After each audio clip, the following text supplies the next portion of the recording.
ಆತ್ಮೀಯರೇ ನಮಸ್ಕಾರಗಳು. ನಾನು ಚಂದ್ರಶೇಖರ್ ಬಾಳೆ. ಗ್ರಾಮ ಸ್ವರಾಜ್ಯ ಮೀಡಿಯಾಗೆ ಸ್ವಾಗತ, ಸುಸ್ವಾಗತ. ಗೆಳೆಯರೆ, ಆಸ್ಪತ್ರೆಗಳಿಂದ ದೂರ ಉಳಿದುಕೊಳ್ಳಬೇಕೇ? ಹಾಗಿದ್ದಲ್ಲಿ ಆರೋಗ್ಯಕ್ಕಾಗಿ ಆಹಾರ ಎಂದರೇನು ಎಂಬುದನ್ನು ತಿಳಿದುಕೊಳ್ಳೋಣ ಬನ್ನಿ. ಈಗಾಗಲೇ ಆರೋಗ್ಯವನ್ನು ಕಳೆದುಕೊಂಡವರು ಹಾಗೂ ಆರೋಗ್ಯವಂತರು ಆಸ್ಪತ್ರೆಗೆ ಹೋಗದಂತೆ ಆರೋಗ್ಯ ಕಾಪಾಡಿಕೊಳ್ಳಲು ಅನುಸರಿಸಬೇಕಾದ ಆಹಾರ ಪದ್ಧತಿಗಳನ್ನು ಅಳವಡಿಸಿಕೊಳ್ಳಲೇಬೇಕಿದೆ. ಮೊದಲಿಗೆ ಒಂದು ವಾರದ 7 ದಿನಗಳಲ್ಲಿ ಎಂತಹ ಆಹಾರ ಪದಾರ್ಥಗಳನ್ನು ಬಳಸಿ ಅಡುಗೆಗಳನ್ನು ಮಾಡಿಕೊಳ್ಳಬೇಕೆಂಬ ಯೋಜನೆ ತಯಾರಿಸಿಕೊಳ್ಳಬೇಕು. ತಿನ್ನಬೇಕೆಂಬ ಉತ್ಸಾಹವಿರಲೇಬೇಕು. ಅದರ ಜೊತೆಗೆ ಏನು ತಿನ್ನಬೇಕೆಂಬ ಅರಿವಿರಬೇಕು. ಏನು ತಿನ್ನಬಾರದು ಎಂಬ ಅರಿವು ಮೊದಲಿಗಿರಬೇಕು.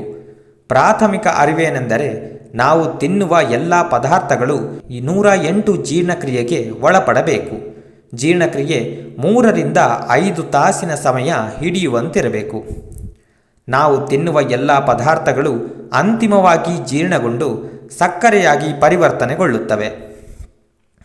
ಅದನ್ನು ಸುಟ್ಟಾಗ ಮಾತ್ರ ಶಕ್ತಿಯಾಗಿ ರಕ್ತ ಕಣಗಳಲ್ಲಿ ಸೇರ್ಪಡೆಗೊಳ್ಳುತ್ತವೆ. ಆಹಾರದಲ್ಲಿರುವ ಪೌಷ್ಟಿಕಾಂಶಗಳನ್ನು ಅರ್ಥ ಮಾಡಿಕೊಂಡಾಗ ಮಾತ್ರ ಅನುಸರಿಸಬೇಕಾದ ನಿಯಮಗಳನ್ನು ರೂಪಿಸಿಕೊಳ್ಳಬಹುದಾಗಿದೆ. ಒಂದೊಂದು ಪದಾರ್ಥಗಳನ್ನು ಕುರಿತು ಚರ್ಚಿಸೋಣ ಬನ್ನಿ. ಪಾಲಿಶ್ ಮಾಡಿದ ಅಕ್ಕಿಯಲ್ಲಿ 0.2% ಮಾತ್ರ ನಾರಿನಾಂಶ ಇರುತ್ತದೆ. 90% ಕಾರ್ಬೋಹೈಡ್ರೇಟ್ ಹೊಂದಿರುತ್ತದೆ. ಊಟಕ್ಕೆ ಬಳಕೆಯಾಗುವ ಅಕ್ಕಿ ಸಾಮಾನ್ಯವಾಗಿ ಪಾಲಿಶ್ ಮಾಡಲಾಗಿರುತ್ತದೆ, ಅಂದರೆ ನಾರಿನಾಂಶವನ್ನು ತೆಗೆಯಲಾಗಿರುತ್ತದೆ. ಇದರಿಂದಾಗಿ ಊಟದ ರೂಪದಲ್ಲಿ ಸೇವನೆ ಮಾಡುವಾಗ 108 ಪಚನ ಕ್ರಿಯೆಯಲ್ಲಿ ಕೇವಲ 4 ರಿಂದ 6 ಕ್ರಿಯೆಗಳಿಗೆ ಕಾರ್ಬೋಹೈಡ್ರೇಟ್ಸ್ ಆಗಿ 1 ಗಂಟೆಯಲ್ಲಿ ಸಕ್ಕರೆಯಾಗಿ ರಕ್ತಕ್ಕೆ ಸೇರಲ್ಪಡುತ್ತದೆ ಎಂದರ್ಥ.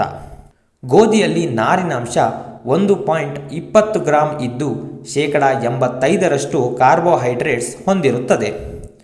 ನಾರಿನಾಂಶವನ್ನು ತೆಗೆದು ಕೇವಲ ಕಾರ್ಬೋಹೈಡ್ರೇಟ್ನೊಂದಿಗೆ ಮಾರುಕಟ್ಟೆಯಲ್ಲಿ ಗೋಧಿ ಹಿಟ್ಟನ್ನು ಒದಗಿಸಲಾಗುತ್ತದೆ. ಇದನ್ನು ಆಹಾರವಾಗಿ ಸೇವಿಸುವಾಗ 108 ಪಚನ ಕ್ರಿಯೆಗಳಿಗೆ ಬದಲಾಗಿ 7 ರಿಂದ 8 ಕ್ರಿಯೆಗಳಲ್ಲಿ ಸಕ್ಕರೆಯಾಗಿ 1 ಗಂಟೆಯಲ್ಲಿ ರಕ್ತಕ್ಕೆ ಸೇರಲ್ಪಡುತ್ತದೆ. ಸಿರಿಧಾನ್ಯಗಳಾದ ನವಣೆಯಲ್ಲಿ ನಾರಿನಾಂಶ 8 ಗ್ರಾಂ ಇರುತ್ತದೆ. ಸಾವೆಯಲ್ಲಿ 7.60 ಗ್ರಾಂ ಇರುತ್ತದೆ. ಹಾರಕದಲ್ಲಿ 9 ಗ್ರಾಂ ಇರುತ್ತದೆ. ಊದಲದಲ್ಲಿ 10.10 ಗ್ರಾಂ.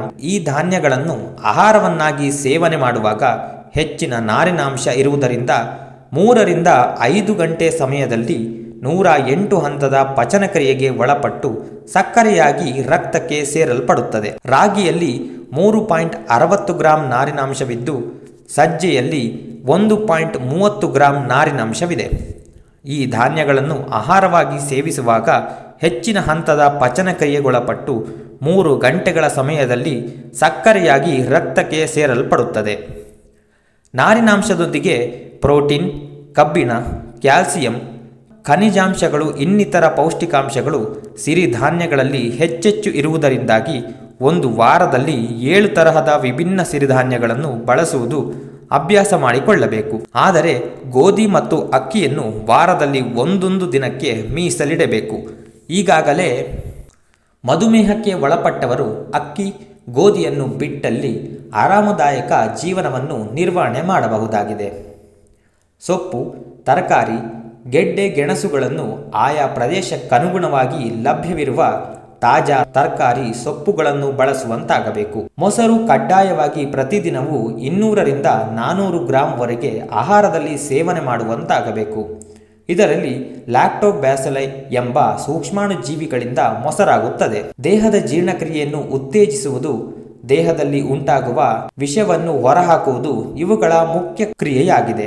ದಿನಕ್ಕೊಂದು ಕಷಾಯ ಬಳಸಲು ಮುಂದಾಗಬೇಕು. ಮುಖ್ಯವಾಗಿ ಗರಿಕೆ, ತುಳಸಿ, ಬಿಲ್ವ, ಹೊಂಗೆ, ಬೇವು, ಅರಳಿ, ಅಮೃತಬಳ್ಳಿ ಈ ತರಹದ ಶ್ರೇಷ್ಠ ಮೂಲಿಕೆಗಳನ್ನು ತಾಜಾ ಎಲೆ ಲಭ್ಯವಿರುವಲ್ಲಿ ರಸವನ್ನು ಮಾಡಿಕೊಂಡು ಕುಡಿಯುವುದು, ಇಲ್ಲವೇ ಕಪ್ಪು ಬೆಲ್ಲದೊಂದಿಗೆ ಕಷಾಯವನ್ನು ತಯಾರಿಸಿಕೊಂಡು ಕುಡಿಯಬಹುದಾಗಿದೆ. ಎಲೆಗಳನ್ನು ನೆರಳಲ್ಲಿ ಒಣಗಿಸಿ ಪುಡಿ ಮಾಡಿಕೊಂಡು ಕೂಡ ಬಳಸಬಹುದಾಗಿದೆ. ದಿನಕ್ಕೊಂದರಂತೆ ಇಲ್ಲವೇ ಒಂದೊಂದು ಮೂಲಿಕೆಯನ್ನು ವಾರ ಮತ್ತು 10 ದಿನಕ್ಕೆ ಬದಲಾವಣೆ ಮಾಡುತ್ತಾ ಬಳಸಬಹುದಾಗಿದೆ. ಸಕ್ಕರೆ ಬಳಸುವುದು ನಿಲ್ಲಿಸುವಂತಾದರೆ ಒಳ್ಳೆಯದು. ಯಾಕೆಂದರೆ ನಾವು ಬಳಸುವ ಅಡಿಗೆ ಪದಾರ್ಥಗಳಲ್ಲಿ ಅಗತ್ಯಕ್ಕಿಂತ ಹೆಚ್ಚು ಸಕ್ಕರೆ ರಕ್ತಕ್ಕೆ ಸೇರಲ್ಪಡುತ್ತದೆ. ಜೊತೆಗೆ ಬಿಳಿ ಸಕ್ಕರೆ ಅತ್ಯಂತ ಹೆಚ್ಚು ರಾಸಾಯನಿಕಗಳಿಂದ ಕೂಡಿದ್ದು, ಸಾವಯವ ಕಪ್ಪು ಬೆಲ್ಲ ಬಳಸುವುದು ಶ್ರೇಷ್ಠ. ಇದರಲ್ಲಿ ಅತ್ಯಂತ ಹೆಚ್ಚು ಕಬ್ಬಿಣಾಂಶ ದೇಹಕ್ಕೆ ದೊರೆಯುತ್ತದೆ. 15 ವರ್ಷದ ಮೇಲ್ಪಟ್ಟವರು ಹಾಲು ಬಳಸುವುದು ಬೇಡ. ಹಾಲು ದೇಹದಲ್ಲಿ ಮೊಸರಾಗಿ ಪರಿವರ್ತನೆಗೊಂಡು ಲ್ಯಾಕ್ಟೋಬ್ಯಾಸಿಲೈ ಸೂಕ್ಷ್ಮ ಜೀವಿಗಳನ್ನು ಒದಗಿಸುತ್ತದೆ. ಅದಕ್ಕೆ ಬದಲಾಗಿ ಹಾಲಿಗೆ ಹೆಪ್ಪಾಕಿ ಮೊಸರನ್ನು ಮಾಡಿ ನೇರವಾಗಿ ಸೇವನೆ ಮಾಡುವುದು ಅತ್ಯುತ್ತಮ. ಬೇಕರಿ ತಿಂಡಿ ತಿನಿಸುಗಳು, bread, burger, pizza, noodles, chocolate ಬಳಕೆ ಮಾಡುವುದನ್ನು ಸ್ವಯಂ ನಿಷೇಧ ಮಾಡಿಕೊಳ್ಳಬೇಕು. ಇದು ಆರೋಗ್ಯ ರಕ್ಷಣೆಗಾಗಿ ಅನಿವಾರ್ಯವಾಗಿದೆ. ಯಾಕೆಂದರೆ ಮೈದಾ ಹಿಟ್ಟು, ಡಾಲ್ಡಾ, ಸಕ್ಕರೆ ಈ 3 ವಸ್ತುಗಳು ಇವುಗಳಲ್ಲಿ ಪ್ರಮುಖವಾಗಿ ಬಳಕೆ ಮಾಡಲ್ಪಡುತ್ತದೆ. ಮೈದಾ ಹಿಟ್ಟನ್ನು ತಯಾರಿಸಲು ಅಳಿದುಳಿದಿರುವ ಎಲ್ಲ ತರಹದ ಧಾನ್ಯಗಳನ್ನು ಬಳಸಲಾಗುತ್ತದೆ. ಅದನ್ನು ಬೆಳ್ಳಗಿನ ಪುಡಿಯನ್ನಾಗಿ ಮಾಡಲು ಅಲಾಕ್ಸಿನ್ ಹಾಗೂ ಆ ತರಹದ ಅತ್ಯಂತ ಅಪಾಯಕಾರಿ ರಾಸಾಯನಿಕಗಳನ್ನು ಬಳಸಲೇಬೇಕಾಗುತ್ತದೆ.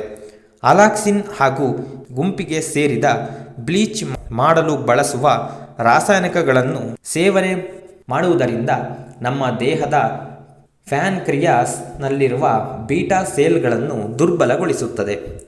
ನಮ್ಮ ದೇಹಕ್ಕೆ ಬೇಕಾದ ಇನ್ಸುಲಿನ್ ಎಂಬ ರಾಸಾಯನ ಪದಾರ್ಥವನ್ನು ಉತ್ಪಾದನೆ ಮಾಡುವುದು ಇದೇ ಬೀಟಾ ಸೆಲ್ಗಳು ಆಗಿರುತ್ತವೆ. ಬೀಟಾ ಸೆಲ್ಗಳು ದುರ್ಬಲಗೊಳ್ಳುವಾಗ ಇನ್ಸುಲಿನ್ ಉತ್ಪಾದನೆ ಕೊರತೆಯಾಗುತ್ತದೆ.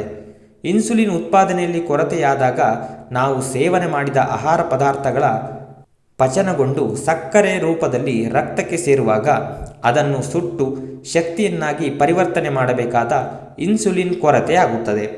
ಇದರಿಂದ ರಕ್ತದಲ್ಲಿ ಸಕ್ಕರೆ ಹೆಚ್ಚು ಉಳಿಯುವ ಮುಖಾಂತರ ಸಕ್ಕರೆ ಕಾಯಿಲೆ ಪ್ರಾರಂಭವಾಗುತ್ತದೆ. ಸಾವಯವ ಪದ್ಧತಿಯಲ್ಲಿ ರಾಸಾಯನಗಳನ್ನು ಬಳಸದೆ ಬೆಳೆದಿರುವ ಧಾನ್ಯಗಳನ್ನು, ತರಕಾರಿ, ಸೊಪ್ಪು, ಹಣ್ಣುಗಳನ್ನು ತಿನ್ನಲು ಕ್ರಮ ಕೈಗೊಳ್ಳಬೇಕು. ಸಾವಯವ ಪದಾರ್ಥಗಳು ಹೆಚ್ಚೆಚ್ಚು ಜನ ಬಳಸುವಂತಾದಲ್ಲಿ ಕಡಿಮೆ ಬೆಲೆಯಲ್ಲಿ ಲಭ್ಯವಾಗಲು ಸಾಧ್ಯವಿದೆ. ಈಗಲೂ ಕೂಡ ಬೇಕರಿ ತಿಂಡಿಗಳಿಗೆ, ಚಾಕೊಲೇಟ್ ಹಾಗೂ ಸಿಹಿ ಪದಾರ್ಥಗಳಿಗೆ ಮತ್ತು ವೈದ್ಯರಿಗಾಗಿ ನಾವು ವೆಚ್ಚ ಮಾಡುತ್ತಿರುವ ಹಣವನ್ನು ಸಾವಯವ ಪದಾರ್ಥಗಳನ್ನು ಖರೀದಿಸಲು ಬಳಕೆ ಮಾಡಿದ್ದಲ್ಲಿ ಆರೋಗ್ಯಪೂರ್ಣವಾದ ಹೆಚ್ಚು ಆಯುಷ್ಯದೊಂದಿಗೆ ಆರೋಗ್ಯಕರ ಜೀವನ ಪಡೆಯಬಹುದಾಗಿದೆ. ಪಚನಕ್ರಿಯೆಗೊಂಡ ನಂತರ ಆಹಾರ ಸಕ್ಕರೆಯಾಗಿ ರಕ್ತಕ್ಕೆ ಸೇರುವಾಗ ಅದನ್ನು ಶಕ್ತಿಯಾಗಿ ಪರಿವರ್ತಿಸಲು ದೈಹಿಕ ಶ್ರಮದ ಮುಖಾಂತರ ಅದನ್ನು ಸುಡಲಾಗುತ್ತದೆ. ಇಲ್ಲವೇ 1 ರಿಂದ 1.5 ಗಂಟೆ ಸಾಮಾನ್ಯ ನಡಿಗೆಯಿಂದ ಬರ್ನ್ ಮಾಡಿ ಶಕ್ತಿಯನ್ನಾಗಿ ಪರಿವರ್ತಿಸಬಹುದಾಗಿದೆ. ಸಿರಿಧಾನ್ಯಗಳನ್ನು ಬಳಸಿ ಹೇಗೆ ಭಕ್ಷ್ಯ ಭೋಜನಗಳನ್ನು ತಯಾರಿಸುವುದು ಎನ್ನುವ ಪ್ರಶ್ನೆ ಸಹಜವಾಗಿ ತಲೆದೂರುತ್ತದೆ. ಇದರ ಮುಂದಿನ ಸಂಚಿಕೆಗಳಲ್ಲಿ ಅಡುಗೆ ವಿಧಾನಗಳನ್ನು ಪ್ರಕಟಿಸಲಾಗುವುದು. ಧನ್ಯವಾದಗಳೊಂದಿಗೆ ಗ್ರಾಮ ಸ್ವರಾಜ್ ಮೀಡಿಯಾ.